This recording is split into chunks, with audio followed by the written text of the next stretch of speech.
नमस्कार साथियों, स्वागत है आप सभी का मेरे चैनल सिर्फ IAS में। साथियों, आज एक राक्षस जो है वो जेल में गया है और एक दो दिन के लिए नहीं, अगले 30 सालों के लिए लाइफ इम्प्रिजमेंट मिली है इसको। राक्षस की शक्ल आप देख सकते हैं और उस 19 साल की बच्ची को न्याय मिला है जो कि अन्ना यूनिवर्सिटी की थी। तो इस लेक्चर के अंदर हम जानेंगे कि एक्चुअली में केस क्या हुआ था, क्यों ये इतनी ब्रेकिंग न्यूज़ बनी, वहाँ की पॉलिटिकल पार्टीज का इस पे क्या रिएक्शन है और थोड़ी सी ज्ञानवर्धक बातें करेंगे। क्योंकि हमारी मदर ये समझाती ना हमें कि जब बच्चा 20 साल से कम होता है तो देखते हैं ना कि 20 साल से कम और 13 से ज़्यादा, तो आपने भी सुना होगा टीन टीन टीन 13, 14, 15, 16, तो वो टीन की तरह तपने वाली एज होती है। और ये एज इतनी ज़्यादा सेंसिटिव होती है कि अगर इसमें ध्यान न दिया जाए तो समाज के साथ साथ देखा जाता है कि अपना खुद का बच्चा ऐसे बिगड़ता है कि आगे उसका करियर, यही बनने का जो करियर होता है, मतलब यही जो टाइम होता है करियर बनने का, वो बिल्कुल चौपट हो जाता है। आइए फिलहाल तो समझते हैं कि मामला क्या है। और न्यूज़ ये चल रही है कि Anna university sexual assault case, convict get life term for minimal period of 30 years. आप हर जगह पे इस न्यूज़ को देख सकते हो। ये जो बंदा है इसका नाम है आपका जो है ज्ञान शेखरन, ठीक है, ये ज्ञान शेखरन नाम आप देख सकते हो। इसके बारे में मैं भी बताऊंगी। फिलहाल आप हर तरफ देख सकते हो कि न्यूज़ द हिंदू हो, इंडियन एक्सप्रेस हो, हर जगह पे है कि rape convict handed life imprisonment without remission by Chennai court. Chennai court की तरफ से ये फैसला आया है, आप देख पा रहे हैं। बहुत प्रदर्शन हुआ है इस केस को लेके। तो आप देख सकते हैं कि चेन्नई कोर्ट ने एक बिरयानी की दुकान लगाता था, बिरयानी वेंडर है ना, बिरयानी भाई बढ़िया चौकस बिरयानी, नाम है, क्या नाम है, ज्ञान शेखरन है ना, ये इसको जुर्मी पाया और लाइफ इम्प्रिजमेंट इसको दी है। अभी क्या, दिसंबर 2024 का ये सेक्सुअल असॉल्ट केस था। इंसान की शक्ल देख लीजिए, मैं बीच बीच में दिखाती रहूंगी जब कहानी आपको बताऊंगी।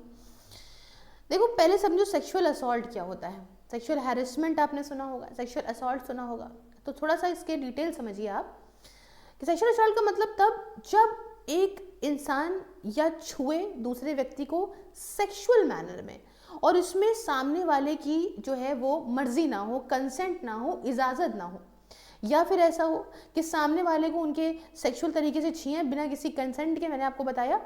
और इसमें हो सकता है कि ज़बरदस्ती किस कर लेना या किसी के प्राइवेट पार्ट्स को टच करना, ब्रेस्ट को, बॉटम को, है ना, जेनेटिकल्स को, ये सब आता है मेन सेक्सुअल असॉल्ट के अंदर। ठीक है, आपको जानना ज़रूरी था क्योंकि तभी ये शब्द आप समझेंगे, तभी आप इस केस की जो है वो गंभीरता को समझ पाएंगे। तो होता क्या है कि इसको फिलहाल तो हम समझे थोड़ा थोड़ा कि क्या है, वो हम बाद में आपको बताएंगे कैसे क्या हुआ, पहले आप कहानी सुनिए।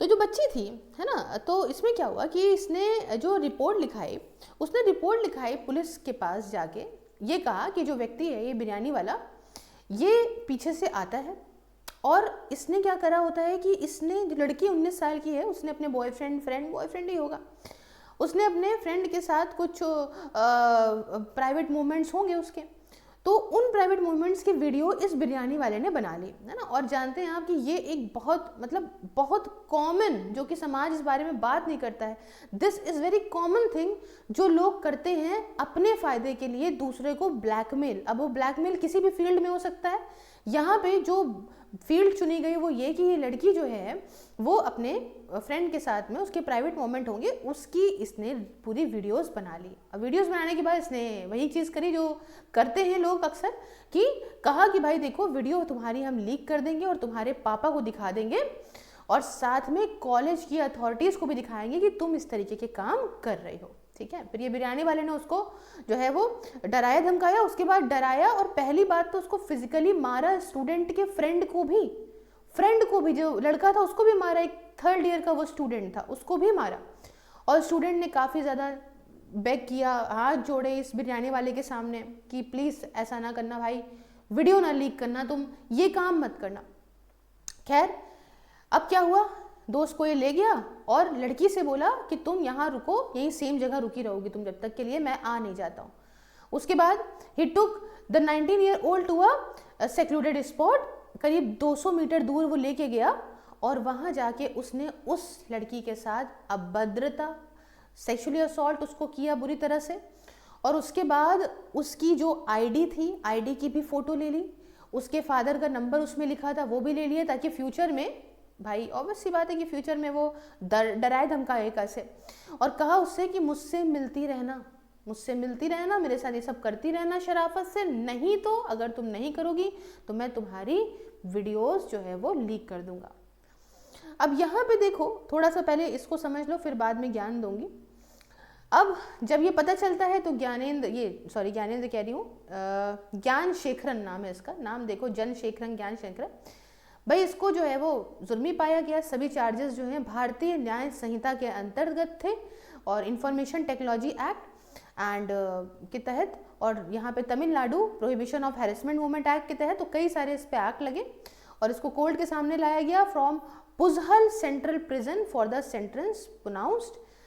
तो FIR जो कि केस के अंदर हुई, वो कहती थी कि ये व्यक्ति जो है बिरयानी वाला, इसने स्टूडेंट को फोर्स किया है कि आप सेक्सुअल एक्ट करिए, और ये यूनिवर्सिटी के पास ही जो है बिरयानी का जो है स्टॉल ठेला जो भी था इसका, और इसके ऊपर 20 से अधिक केसेस और हैं और कन्विक्टेड है इसमें से 6 से रिलेटेड टू छोटे मोटे जो जुर्म होते हैं ना, पिटी क्राइम्स, उसमें जो है इसका, जैसे कि चोरी कर ली है ना, हाउस ब्रेकिंग, तो ये सारी चीज़ें करने के लिए, मतलब ये पुराना, इस जुर्मियों में ये पुराना खिलाड़ी रहा था।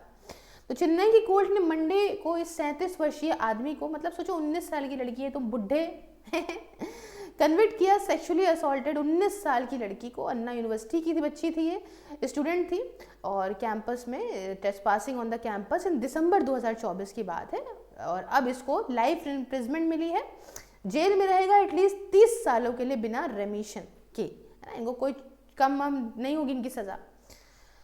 अब जो ये असॉल्ट हुआ उसके बाद फोर्स करा गया अन्ना यूनिवर्सिटी को ये भी कि आप ज़्यादा से ज़्यादा सिक्योरिटी पर्सनल लगवाइए, मतलब लोगों को और ज़्यादा वहाँ पे तैनात करिए, CCTV कैमरा आप अपने यहाँ कैंपस में और लगवाइए ताकि आपके यहाँ सिक्योरिटी और अच्छी हो सके।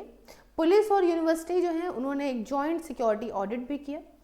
मद्रास के हाई कोर्ट ने एक ये केस का पूरा अपने हाथ में रखा और स्टेट की सरकार को, राज्य की सरकार को बोला कि आप 25 लाख रुपए देंगे इन बच्ची को, स्टूडेंट को, और अन्ना यूनिवर्सिटी यहाँ पे स्पॉन्सर भी करेगा इसकी एजुकेशन को, क्योंकि क्यों करेगा अन्ना यूनिवर्सिटी, क्योंकि भैया उसकी सेफ्टी यूनिवर्सिटी की जिम्मेदारी थी और उसके पास लगाने वाला एक ठेला सिर्फ उस बच्ची को उस कैंपस के आसपास पकड़ के इस तरह से असॉल्ट कर रहा है, तो दिस इज रॉन्ग।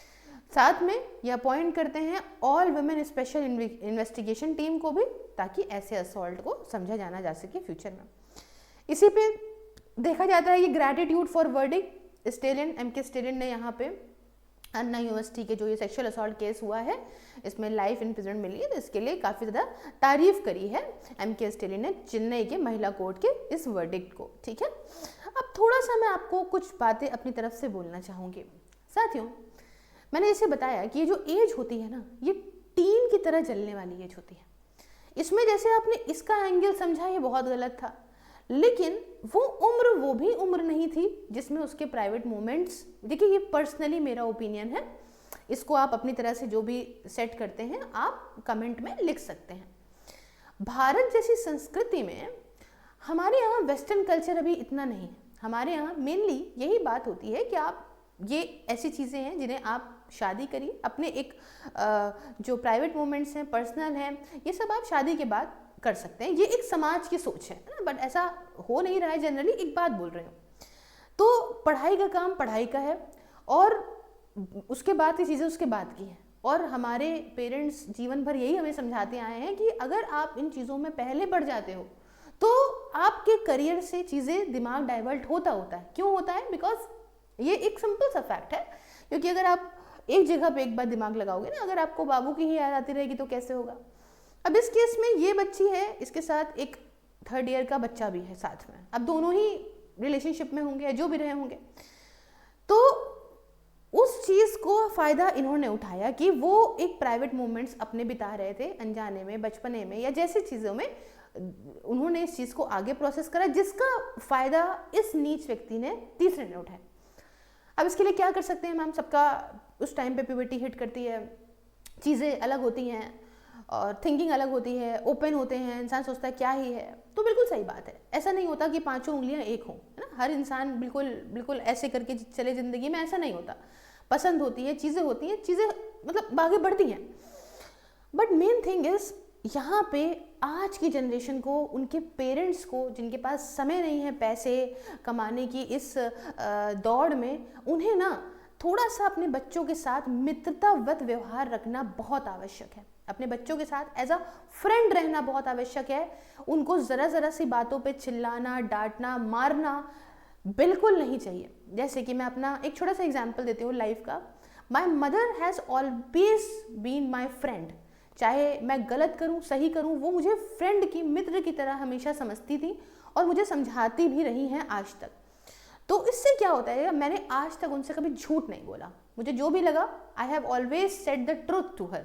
अब वो डांटें या समझाएं, उसका भी बहुत ही घुमा फिरा के तरीका होता था कि चिल्लाने नहीं लगती थी मेरे ऊपर। तो आज मुझे ऐसा लगता है कि अगर मैं कोई चीज़ उनसे छुपाती हूँ तो आई फील लाइक कि शायद मैं गलत कर रही हूँ। But I have seen multiple people, multiple places कि वो लोग अपने पेरेंट्स से डरते हैं, छुपाते हैं, सही भी करते हैं तो सोचते हैं नहीं बताएंगे। क्यों? क्योंकि शायद उनको लगता है कि वो ओवर रिएक्ट करके चिल्लाने लग सकते हैं। तो ऐसे टाइम पे अगर एक पेरेंट अपनी बच्ची के साथ में, बच्चे के साथ में, दोनों ही के साथ में एक अच्छा बॉन्ड बना के चलता है ना, तो वो बच्चा उसको, अपने पेरेंट को दुख में, सुख में, घबराहट में, चीज़ों में हर बार शेयर करने की हिम्मत रखता है। तो अगर कोई गलत भी चीज़ करके आ रहा है और एज अ फ्रेंड आपसे शेयर कर रहा है, तो आप शायद उस चीज़ को प्यार से मोल्ड करके समझा सकते हो और शायद चीज़ें ऐसी रुक सकती हैं। तो ऐसा मेरी थिंकिंग थी। बाकी आप भी क्या राय है, मुझे कमेंट में बता सकते हैं। राय डिफर कर सकती है, सबकी अपनी सोच होती है।